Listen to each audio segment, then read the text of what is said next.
"Move to the back, ma'am, or I'll have to call security." The words sliced through the luxury cabin air like a blade on silk. Cold, dismissive, public. The flight attendant's voice didn't rise, but the disdain behind it was loud enough to make heads turn. Her name was Brenda Quinn. Mid-40s, pressed uniform, rigid posture, and a smirk that said she had seen enough to know who didn't belong. She was standing in front of a tall, elegant black woman with a navy metal suit and a quiet presence that somehow unsettled the whole cabin. That woman was Denise Walker. She didn't flinch. She didn't raise her voice. She just looked Brenda in the eye with the patience of someone who had spent a lifetime swallowing insults dressed as protocol. "I've already told you, this is my seat." Her tone was level, like she was stating the time. Brenda's eyes narrowed. Around them, first-class passengers began stealing glances, pretending not to listen while clearly straining to hear. Denise stood still in front of seat 1A, a leather-bound ticket folded neatly in her hand and a small laptop case at her side. Her natural curls were swept into a low twist, and her pearl earrings, modest, not flashy, reflected the soft overhead lighting of the cabin. She looked like someone who belonged on the cover of a leadership magazine, but Brenda didn't see that. Brenda saw skin tone, flat shoes, no diamonds, no designer purse. She saw someone who wasn't part of her first-class fantasy. And her mind made the leap that prejudice always makes. It rewrote reality to fit expectation. The plane hadn't even taken off yet. It was still sitting on the tarmac at LAX, getting ready for a New York departure. The cabin reeked of exclusivity. Caramel leather seats imported from Florence, crystal glassware, soft jazz humming through Bose speakers, and gold-trimmed frames marking the flight duration on a digital screen. This wasn't just a flight. This was a statement, a performance of privilege, and Denise, who had quietly walked on board without an entourage, without heels or perfume clouds, wasn't in the script. Brenda had greeted the couple before her, George and Lillian Murray, with glowing admiration, even helping Lillian stow her matching Louis Vuitton bags. "Welcome aboard again, Mr. and Mrs. Murray," she had beamed, with both hands folded just under her name tag. "It's a pleasure to have you." She even gave them tea options before they sat down. But when Denise arrived, that warmth turned brittle. "Are you lost?" was the first thing out of Brenda's mouth. No ticket check, no greeting, just a challenge. Denise had said nothing at first, just offered the kind of polite smile that's more shield than invitation. Then she moved past Brenda, calm, measured, placing her boarding pass squarely on the seat's screen. 1A, priority first. Brenda followed, voice still sugary but now laced with suspicion. "I think you may be confused, ma'am. This section is reserved for premium priority travelers." Denise didn't flinch, and "I am one." She held up her phone, electronic confirmation glowing clearly. Brenda didn't even glance at it. "I don't recall your name on the manifest." Her arms folded tightly across her chest, like a schoolteacher catching a kid sneaking into the wrong classroom. Passengers around them shifted in their seats. Someone coughed. A few eyebrows rose. One woman, Elaine Foster, platinum hair and Cartier glasses, lowered her Vogue magazine just enough to probably an upgrade gone wrong. She muttered to her seatmate. Behind her, a businessman in his 50s, Grant Weston, looked up from his laptop.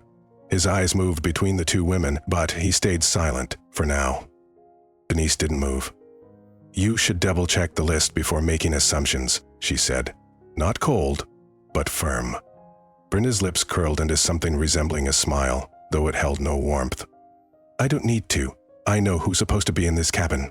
And in her mind, Denise never made that list. Brenda's judgment wasn't based on policy. It was based on appearance. And somewhere, deep in the folds of her training, an unspoken rule had taken root. Only certain kinds of people belonged here. Denise's presence contradicted that script, and Brenda didn't like contradiction. As Brenda stood blocking the aisle, Denise slowly pulled out a slim notebook from her bag, flipped to a page, and calmly began reviewing what looked like a schedule. No panic, no explanation, just quiet control, the kind of poise that made people uncomfortable when they expected fear. Brenda's grip on her passenger manifest tightened. "I'll ask again. Either you move now, or I'll have to involve security." And Denise looked up from her notes. Her voice didn't waver. "Do what you need to do." Not a threat, not a plea, just permission. But something in her tone. It wasn't loud, wasn't sharp, but it carried weight, like someone used to being tested and prepared to answer. Brenda froze, caught off guard by how calm Denise was. It wasn't the reaction she was used to. She was expecting an apology, a shuffle of feet, maybe even indignation. But Denise gave her none of that. Instead, she turned to place her bag neatly in the overhead compartment, her movements smooth and professional. Around her, passengers began paying attention. Not to Brenda, but to her. To the woman standing quietly, being challenged, and still radiating dignity like an aura. A small voice from the cabin door broke the moment. "Excuse me," said Grace Miller, a young flight attendant barely in her 20s, holding a tablet.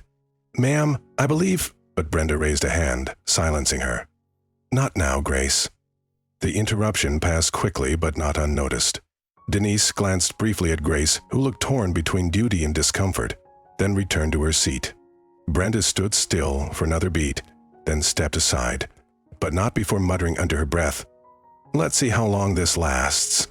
The seatbelt light hadn't even come on yet, but inside this cabin of stitched leather and false smiles, the storm had already begun, and no one, least of all Brenda, was ready for what Denise Walker was about to reveal. It hadn't taken off yet, but flight BH-107 was already in turbulence, and not the kind that came from the sky. What had started as a dismissive comment from Brenda Quinn was now unraveling into a full, blown confrontation, and the pressure in the cabin wasn't from altitude. It was coming from pride, power, and the silent war of perception. Brenda paced back to the galley, her heels clicking with irritated precision. Her face was composed, but her chest was rising faster than usual. Denise Walker had unsettled her in a way she didn't fully understand, and that only made her more determined to reassert control. She turned to Grace Miller, who had been quietly adjusting the welcome drinks tray. "Pull up the passenger list again. I want names verified manually." Grace hesitated. "I already checked, Miss Quinn. Her name is right there, top of the manifest. Denise Walker, special status." Brenda narrowed her eyes. "That can't be right. There's no note about celebrity or corporate delegation. And did you see her walk on? No assistant, no brand name, anything. It's probably a glitch." Grace didn't reply. She just stared down at the tablet in her hands, pretending to focus on formatting while her stomach turned in knots.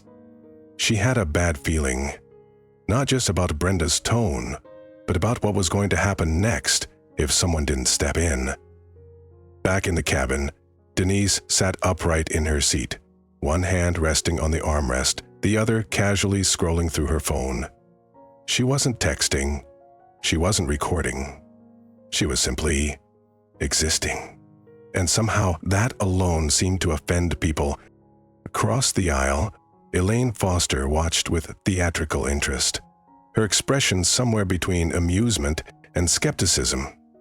"She's certainly not shy," she muttered to her husband, who just grunted without looking up from his Kindle. Meanwhile, Grant Weston was still watching quietly from row 2C. A seasoned investor and a man who had spent his life reading people, he could feel it in the air.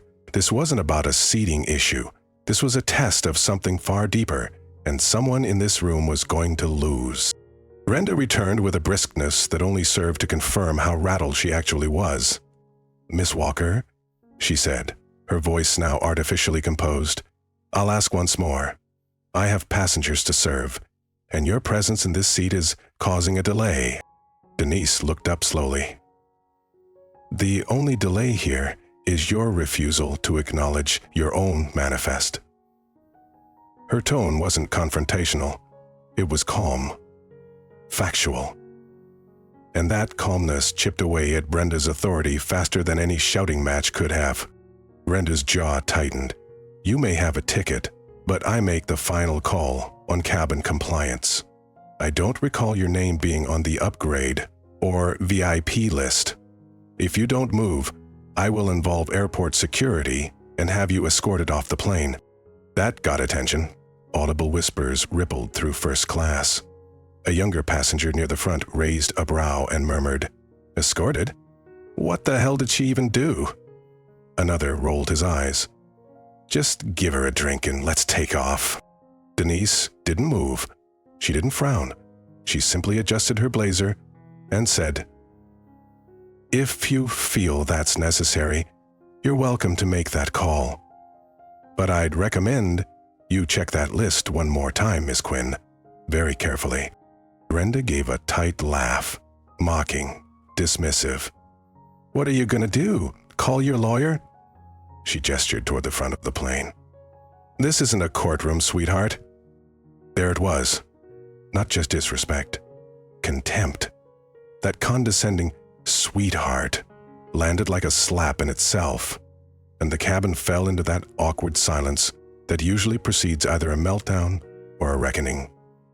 Denise still didn't raise her voice. "I don't need to raise my voice or flash credentials to be treated with basic respect, but you've already made your choice, haven't you?" Brenda took a sharp breath and spun on her heel. She returned moments later with a tray of water bottles, her expression tight, her movements sharp. As she passed by Denise's seat, her elbow accidentally knocked the edge of Denise's tray, sending 2 water bottles toppling onto her lap. The cool splash was immediate. The murmurs? Louder this time. "Oh, come on," someone muttered. "Did she really just—" Denise calmly reached for a napkin, dabbing her skirt without comment. Brenda gasped. "Oh, my apologies. Perhaps if your leg hadn't been sticking into the aisle." Elaine Foster now raised both brows. "Seriously? This is ridiculous." Grant Weston set his laptop aside and leaned forward, clearly done watching silently. But before he could speak, Grace approached, with a nervous stiffness. "Miss Quinn, can I please speak with you? Private." Brenda looked at her like she was a fly to swat. "Not now, Grace." Denise, now soaked but still collected, looked at Grace. Their eyes met for just a second. It was a short glance, but it said everything. Grace looked away, ashamed. Brenda turned back toward the galley, but just before she walked off, Denise finally spoke, just loud enough for the front half of the cabin to hear. "You know, there's something about being underestimated that brings out the best in people." Brenda didn't turn back, but she felt it. Every eye on her, the ripple of disapproval starting to build like a current. And Denise? She reached for her phone, this time not to check her messages, but to open a private app. Her thumb hovered over a single icon, then tapped it once. A simple message sent. No threats, no drama. Just a notification that something big had just been triggered. Because while Brenda Quinn still believed she was policing a troublesome passenger, she was moments away from discovering she just insulted the woman who didn't just buy her ticket, she owned the entire airline. And someone on the ground had just received the alert to prepare for a mid-air reset. And while Brenda strutted back toward the galley, still believing she'd won a minor skirmish with a stubborn passenger, the cabin remained suspended in a tension so thick it felt like fog. No one knew that a single message, discreetly sent from Denise's phone moments earlier, was now making its way through a chain of encrypted executive channels, setting off a protocol that only a handful of people on Earth had the clearance to initiate. But Brenda Quinn? She continued serving wine. She returned with a tray, her steps sharp and deliberate, as if performing for an audience that hadn't yet given her the standing ovation she felt she deserved. The first crystal glass was offered to Mr. Murray, who smiled politely and murmured a thanks. Lillian Murray accepted hers next with a half nod, eyes carefully avoiding the seat across the aisle. Then came Grant Weston, who looked Brenda in the eye for the first time since the confrontation and offered no greeting, just a slow, disapproving blink. Brenda pretended not to notice. Elaine Foster, sipping from a glass of Pellegrino, tilted her head with mock amusement. "Bit of drama before takeoff, eh?" she quipped to her seatmate. "It's like reality TV but with better legroom." Brenda chuckled along weakly, though her smile barely touched her eyes. and when she approached 1A again, she passed it as if it didn't exist. No eye contact, no offer of water, no acknowledgement.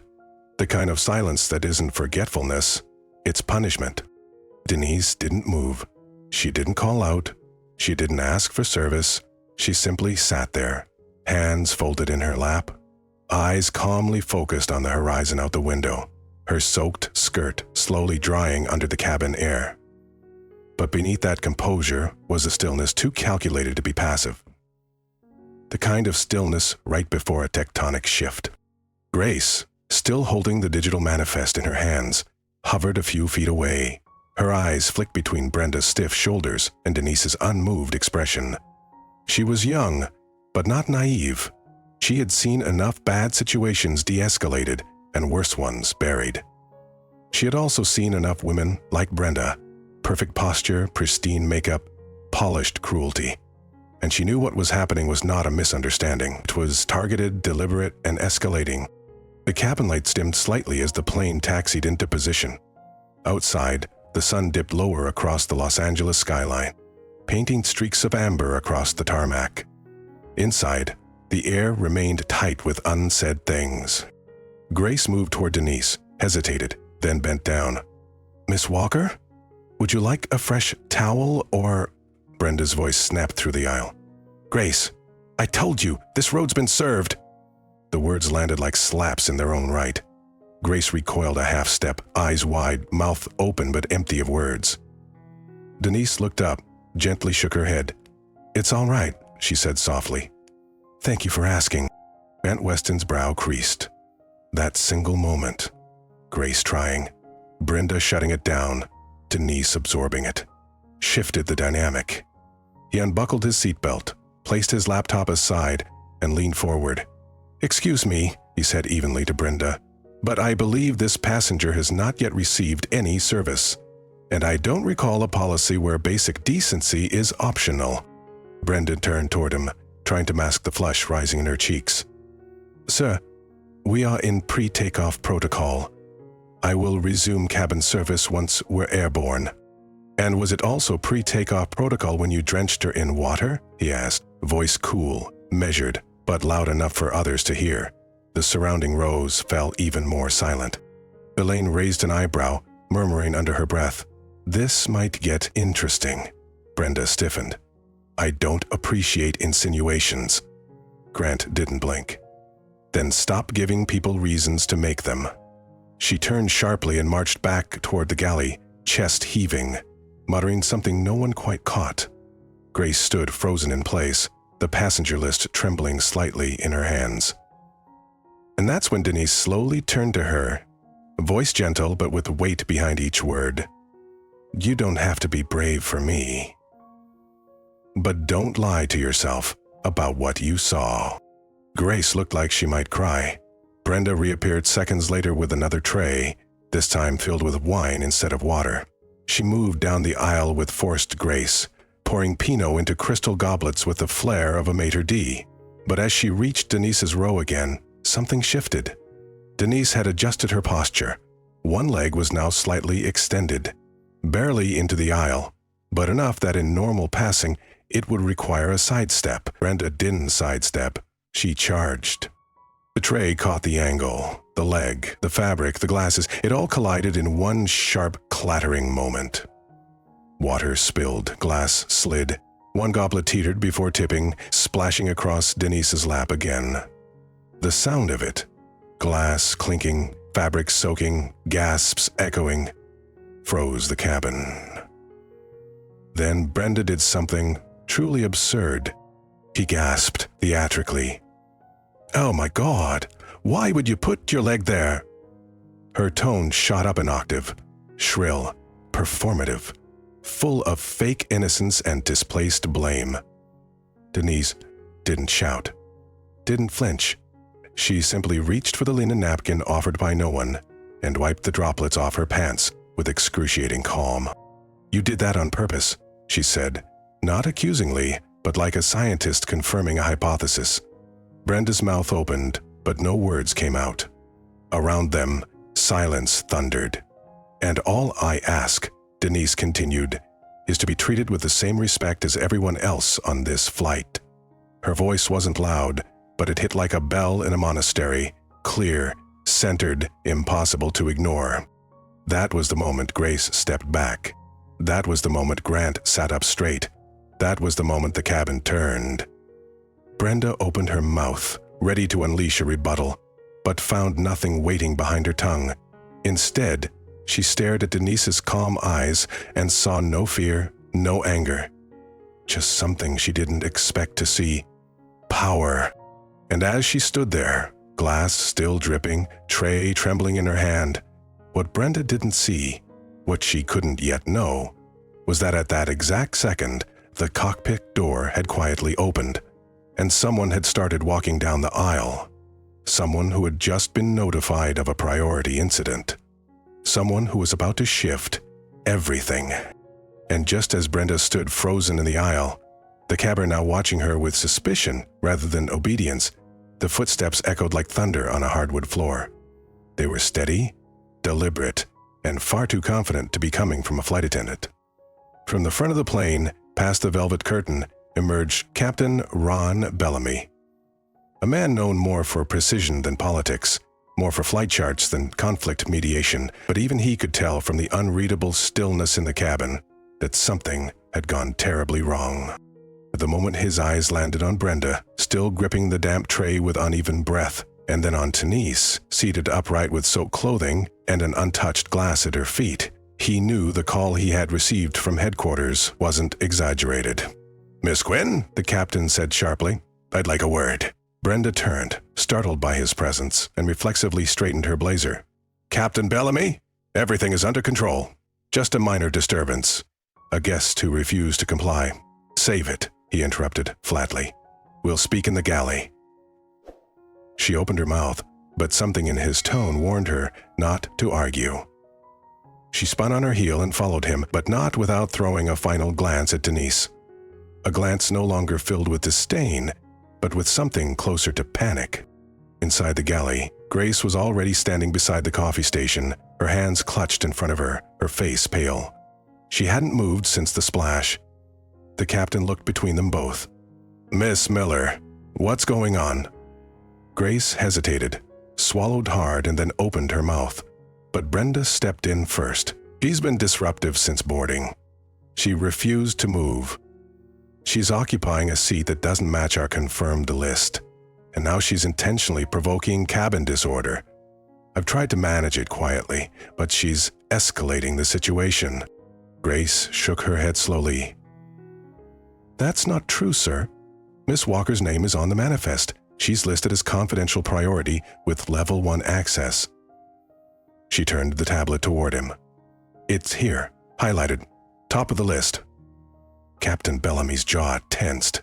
He stared at the screen for a beat too long, then looked back at Brenda. "And you didn't recognize her?" "There's usually a note for VIPs, a flag, something." I thought. Her voice trailed off. "You thought," he repeated quietly, but not kindly. "You didn't check. You assumed." Brenda didn't respond. Her face flushed, her fingers curling around the edge of the tray, still wet with spill. Back in the cabin, Denise remained seated, her posture still. Grace returned moments later, her steps slower, her expression unreadable. She handed Denise a clean towel without a word. Denise accepted it with a polite nod. "Thank you," she said softly. "You don't have to speak, but you should never look away from what you know is true." Grace blinked back the weight of that sentence, and then Brenda returned, face flushed, eyes sharp. Her voice had shifted again. Not loud, not calm, but laced with something new. Desperation. "I don't care who you think you are," she said through clenched teeth, just loud enough for the front rows to hear. "You can't sit here like you're queen of the skies just because you got a lucky seat. Your attitude—" She didn't finish the sentence, because in that moment, shocking, silent, and instantaneous, she raised her hand and slapped Denise across the face. The sound cracked through the cabin like a gunshot.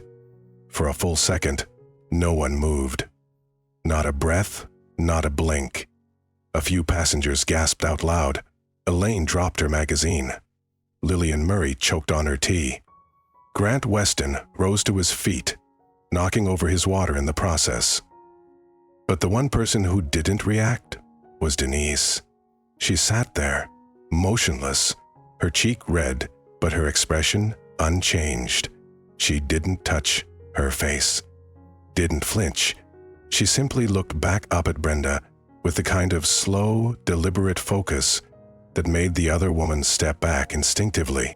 And then Denise spoke, her voice a whisper that somehow filled the entire cabin. "You just made the biggest mistake of your life." Brenda blinked. "What?" Denise stood, not fast, not dramatic, just slowly, purposefully. She adjusted the lapel of her suit, gently brushed the crease in her slacks, and then glanced at the nearest passenger. "Would you mind handing me my phone?" It was Grant. He handed it to her like a soldier passing a sword to a general. She opened an app, typed a single word, "act," then turned back to Brenda. "I didn't come here to prove anything," she said, "but now I don't have a choice." Grant took a step forward, his voice calm but cutting. "Miss Quinn, I hope you realize you just committed assault. In front of over a dozen witnesses, on a registered VIP." Brenda tried to speak, but her mouth moved without sound. Her eyes darted around the cabin, searching for someone, anyone, to side with her, but there were none, not anymore. And then, for the first time since the plane had begun boarding, someone in the far row began filming. A glowing phone camera rose silently in the background. Another followed. Then, another. A quiet storm of documentation began. Grace stepped forward again, her voice trembling. "Captain Bellamy's been informed. He's coming back." Brenda turned to her. "You don't understand what you're doing." But Grace didn't blink. "I understand exactly what I'm doing. I'm telling the truth." And at that very second, as if on cue, the cockpit door reopened.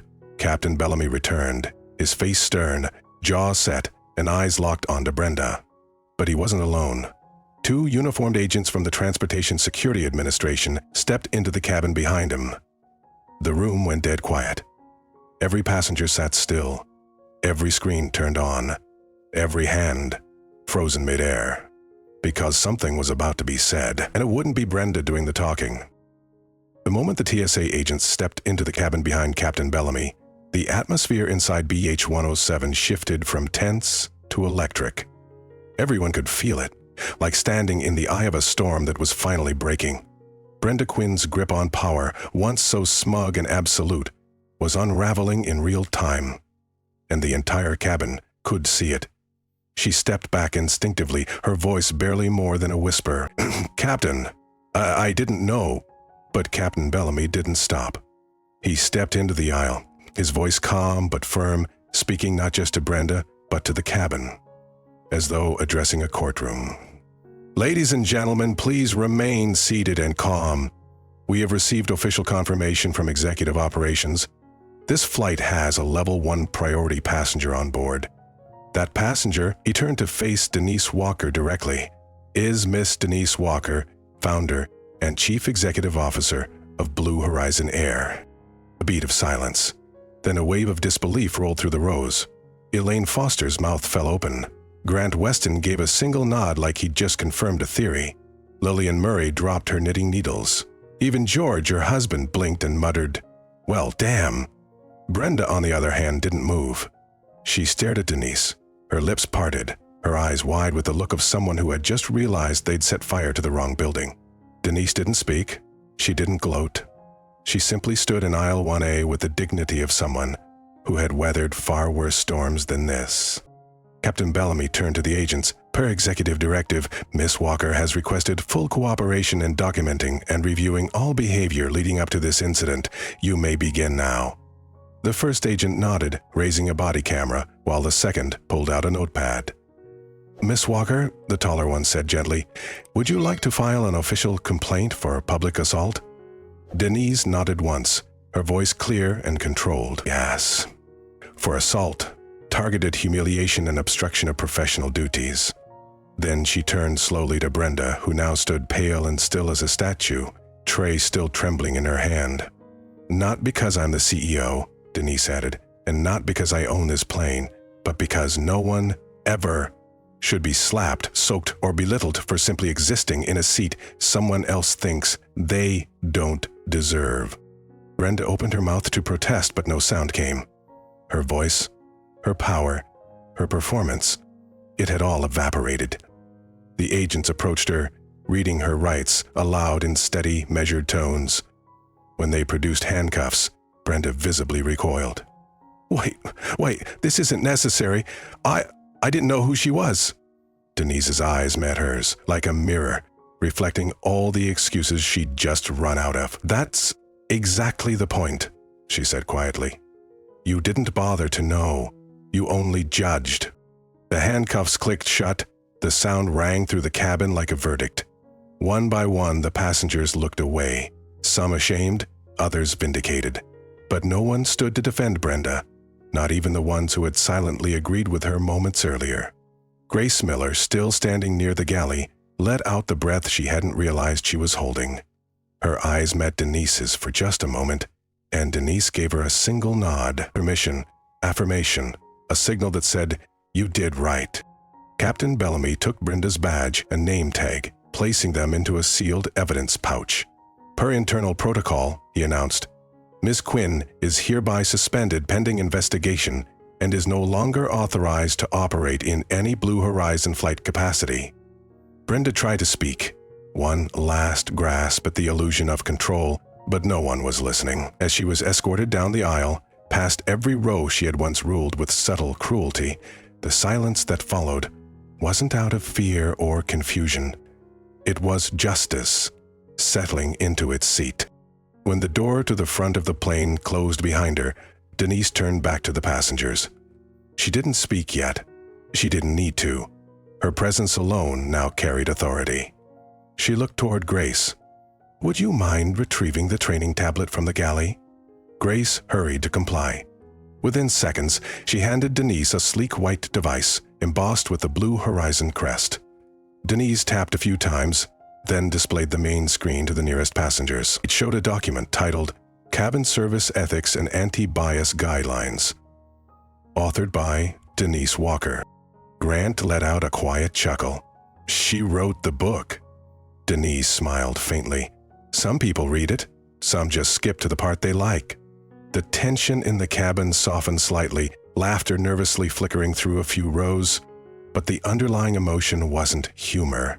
It was awe. Denise turned to Grace.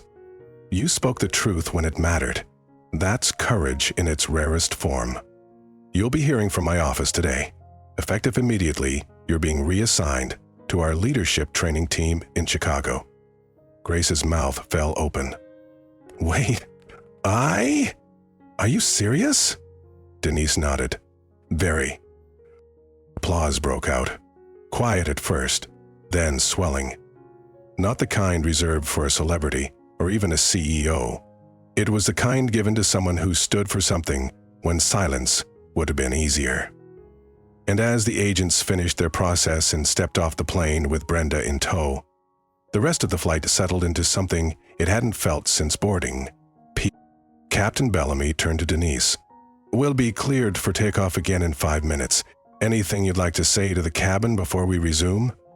Denise paused, glanced at the sea of eyes watching her, and said, "I'll wait until we're in the air. But yes, I do." And as she returned to seat 1A, the sun dipping just below the clouds outside the window, no one could have guessed what she was about to announce. Not even Grace, still holding the training tablet like a relic. Because Denise Walker wasn't just preparing a speech. She was preparing to change everything above and below the clouds. Denise had said she would wait until the plane was airborne, and she meant it. 5 minutes later, Flight BH-107 lifted smoothly into the sky, slicing through the last bands of sunlight above Los Angeles. The cabin, now oddly serene, carried an atmosphere not of relaxation, but of reflection. Passengers who once flipped through fashion magazines or scrolled phones aimlessly now sat still, glancing at one another with a kind of unspoken understanding that only follows a collective reckoning. Brenda Quinn was gone, and the woman she tried to erase had just been revealed as the one person with the authority to rewrite everything. As the plane reached cruising altitude, Captain Bellamy returned to the cabin and gave Denise a nod. "Cabin's yours, Miss Walker." She stood slowly, stepped into the aisle, and faced the passengers. No microphone, no fanfare, just a woman in a navy new suit with presence thick enough to hush a plane. "I want to thank you all for your patience," she began. "I know what happened on this flight was unexpected, disruptive. For some of you, it may have been uncomfortable. For me, it was familiar." Her voice wasn't heavy. It was measured, calm. What you witnessed wasn't about customer service or airline protocol. It was about something deeper. How easy it is to mistake dignity for defiance, how quickly assumptions can turn into action, and how rarely those actions come with consequences. The passengers stayed silent not out of politeness, but because no one wanted to miss a word. "When I created Blue Horizon," he continued, "I didn't want just another airline. I wanted to build an experience rooted in humanity, in equity, where service doesn't depend on what you wear, what seat you choose, or the shade of your skin." Denise glanced toward the galley where Grace Miller stood, hands clasped tightly, cheeks still red from earlier, but eyes wide and proud. "Today, someone tried to make me invisible, and someone else chose to see me, to speak up, and to do what was right. That's why this airline will be better tomorrow than it was today." She turned back to the cabin. "Starting now, Blue Horizon will implement immediate, transparent reforms. Every member of our flight crew, ground staff, and management will undergo extended anti-bias training. Not a PowerPoint, not a checklist, real training, led by real people with real consequences." A few nods rippled through the front row. Someone whispered, "About time." Denise continued, "We're also launching a new reporting system, the Clear Line, available to passengers and staff 24/7, anonymous or named. It doesn't go to middle management, it goes directly to my office. If something happens, it won't sit buried in someone's inbox ever again." She paused, letting the weight of her words land. Because when the problem is silence, the solution must be voice. Applause broke out, this time fuller, richer, sincere. Grace covered her mouth, caught off guard by the wave of support, and Denise offered her a smile that said, "You earned this." But there was one more matter to close. Denise reached into her blazer and pulled out a small sealed envelope. "There's one additional directive I issued shortly before we took off again. It concerns the now former head flight attendant of this aircraft." The word former rang like a gong through the rows. "Effective immediately, Miss Brenda Quinn's flight credentials are permanently revoked. She is prohibited from serving on any commercial or charter flight licensed under Blue Horizon Air or its subsidiaries. This decision is final." No gasps, no protest, just a heavy silence, followed by quiet, understanding applause. But Denise wasn't done. "There's something else," she said, her voice softening. "I know what happened here today isn't unique. I know that for every one of me, there are 100 others who didn't get a chance to speak, who had no platform, no voice, no witnesses. I can't undo what happened to them, but I can make sure it doesn't keep happening in silence." She stepped closer to the front row. "So yes, today we saw justice, but tomorrow we begin reform." She sat down again, but the effect of her words continued to echo like the hum of the engines. Grace returned to her duties with a new kind of posture, no longer timid, no longer hesitant. When she offered water to the passengers in row 3, she was met with smiles, nods, even a few thank yous she didn't expect. Elaine Foster leaned over to her husband. "She's not just the CEO," she whispered. "She's the real captain of this plane." Lillian Murray dabbed the corners of her eyes with a tissue. "I feel like I just watched something important," she whispered. "And Grant Weston?" He opened his laptop. Not to work, but to write a message. to his board, to his partners. He'd seen leadership today in its rarest, rawest form, and he wasn't going to forget it. But somewhere mid-cabin, a quiet conversation was happening between two passengers who hadn't spoken all flight. One of them, a woman in her 60s, leaned forward and said, "I've flown 100 times. Never seen anything like that." The man beside her nodded. "Yeah, most people in her position would have left quietly, let someone else handle it, but she didn't. No, she stood there, took it, and then changed everything." They didn't know it yet, but the story unfolding at 37,000 feet wasn't done. Because while the cabin now felt like it had landed emotionally, there was still one more act, one more voice that hadn't yet spoken, and one final question that was about to echo far beyond the skies. A voice was about to rise from behind, shaky, raw, but begging to be heard. It came from the back, quiet at first, just above a whisper. "Wait, please." Every head turned. Standing near the last row of first class was Brenda Quinn, escorted back into the cabin by one of the TSA agents. Her uniform jacket was gone, replaced by a navy fleece they'd given her to cover the handcuffs. Her hair was no longer perfect. Her voice?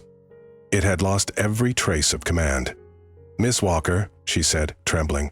I didn't know who you were." The entire cabin stiffened. Denise, who had just settled back into her seat, slowly turned to face her. Not angry, not amused, just present. "You're right," she said after a moment. "You didn't know who I was." Brenda took a hesitant step forward. The agent behind her didn't stop her, only watched closely. "I didn't mean to humiliate you," she added, her voice cracking. I thought you were trying to sneak in. I thought you were one of those people who lie to get special treatment." Denise tilted her head. "People like me?" The silence that followed was unbearable. Brenda's lips parted, but no words came out, just that look of someone who had finally seen the consequences of who she had chosen to be. "It's not just what you did," Denise said gently. "It's what you never even questioned." Brenda's eyes filled with tears. "I need this job. I didn't mean to hurt anyone." "But you did," Denise replied, her voice not cold, just true. "You hurt me. You embarrassed this crew. And worse, you told every silent person watching that respect must be earned through appearance or approval. That's not how justice works. That's not how humanity works." Brenda dropped her head, unable to meet her gaze. The agent cleared his throat. "Miss Walker, would you like her removed now?" Denise looked at Brenda, held her gaze for one final breath, and nodded. "Yes, let her go." And just like that, Brendan was escorted away, her last steps down the aisle echoing not like a punishment, but like a reminder. A reminder that what we do when no one's watching always comes back when someone finally does. Denise turned forward again. This time, she didn't speak. She didn't need to. The cabin had changed. The culture had changed.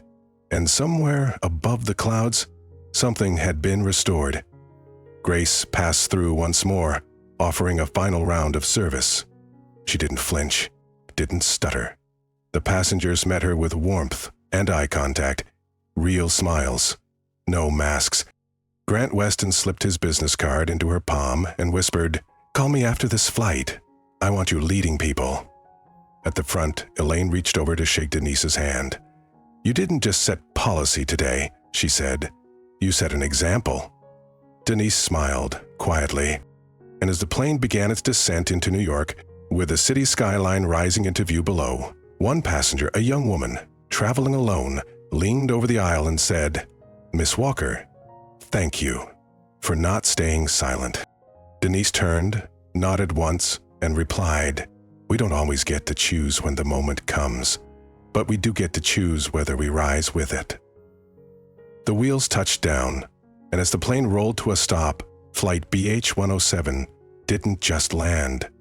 It arrived. Not just at a destination, but at a new direction, a better one. If this story moved you, if it reminded you that dignity belongs to everyone, and that courage can come quietly but change everything, Then let us know. Share your thoughts in the comments and subscribe to this channel for more true justice stories that rise above the noise. Because sometimes all it takes is one voice, one seat, and one stand to shift the skies.